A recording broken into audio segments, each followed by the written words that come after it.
Good morning, Restoration World. Everyone else out there, how you doing? Andy McCabe here.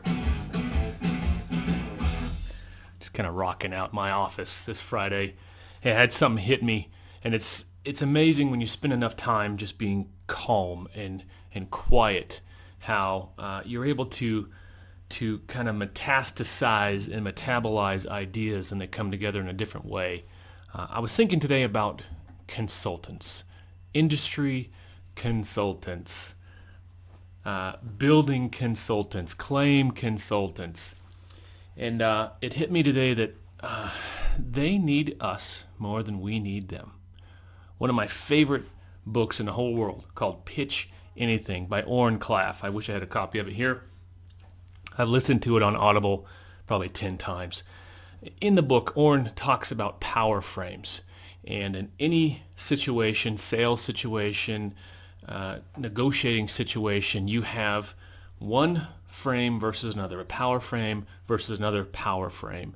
And when those frames collide, the winner gets the sale. The winner wins the argument. Whatever frame is destroyed is the loser of that situation. And he talks about who is the most needy.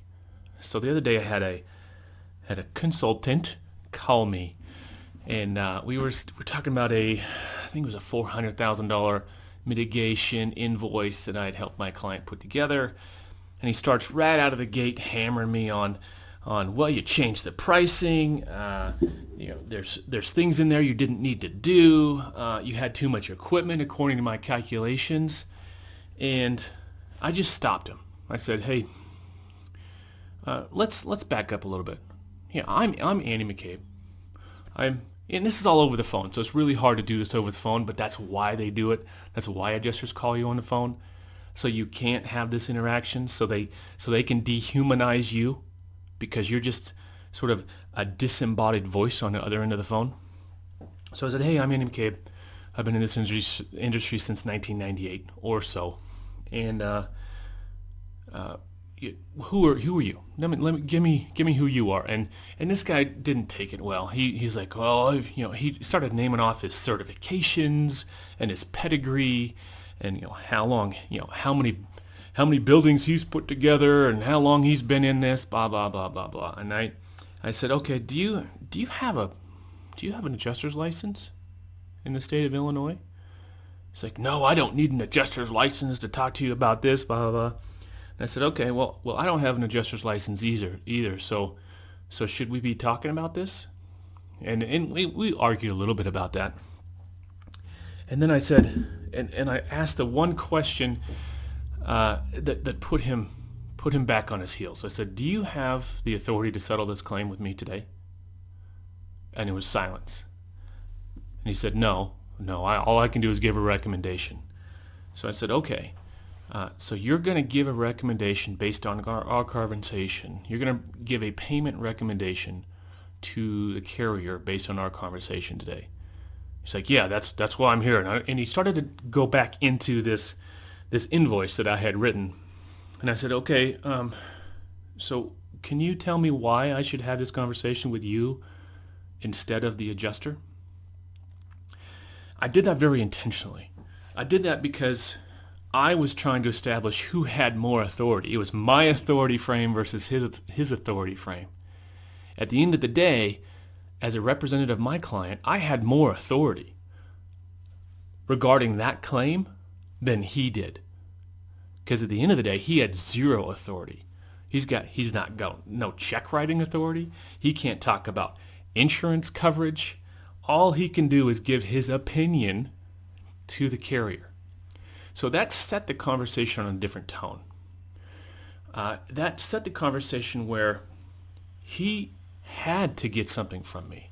He needed me to take part in that conversation. I didn't need to take part in that conversation. The payment of that claim by the carrier did not require my participation in that conversation. So from that point forward, he understood in no uncertain terms that I was there to help him. I was there in spite of his bravado and his arrogance and all this other pumping up his chest and all this stuff. He needed me there.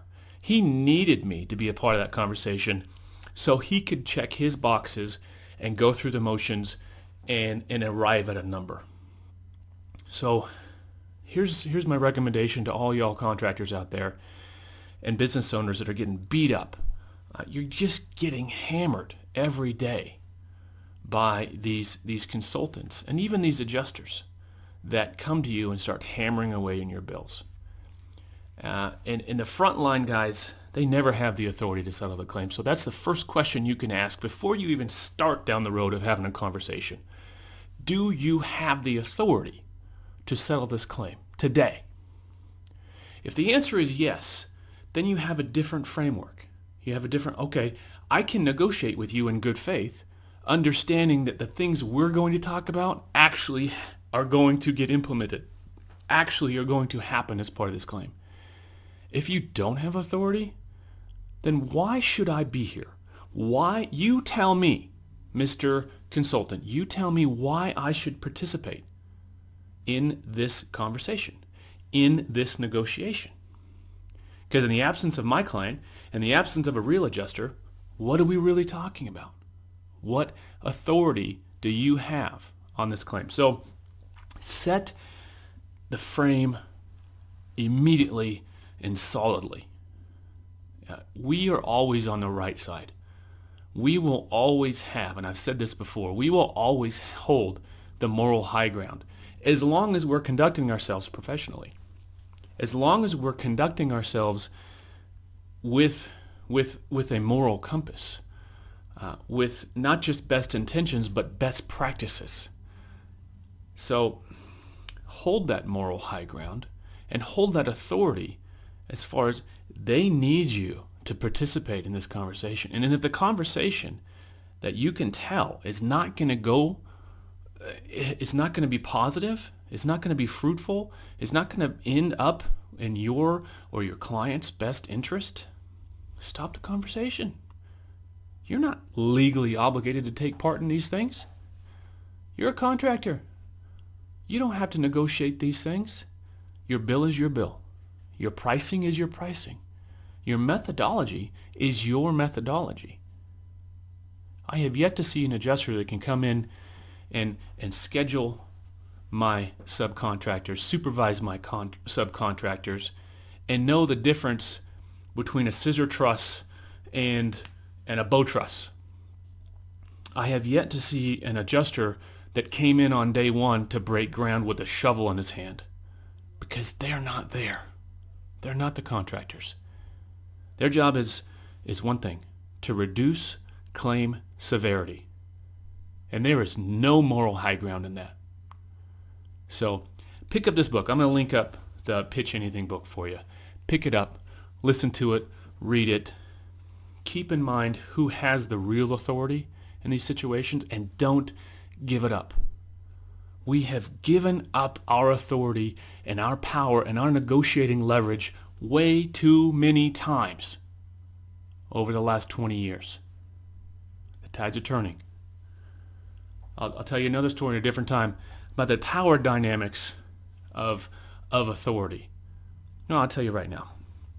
Here in Oregon, we have a situation. The federal courthouse in Portland is under siege. Well, federal agents are acting very much like they are in charge. Tear gassing people, arresting people without warrants or cause, or even Miranda rights. But a very similar situation took place in 2016 on the Malheur Wildlife Refuge, where a group of American citizens occupied a federal outpost. Did the feds come in, guns blazing, non-lethal rounds blazing, tear gas flying? No. You know why they didn't go into that wildlife refuge? Because the people that occupied that place were armed. They had power. They had guns, and they had defenses set up. And the feds realize that this is not a defenseless group of moms holding hands in the middle of the street. We might have to take these people seriously. So it's about not just perceived authority or moral authority, it's actual power sometimes. So before you enter a negotiation, know where your power sits and hold on to that power. Don't give it up. All right, it's Friday. Hope you all doing well. Had to get that off my chest. I hope it wasn't too rambly. Be good.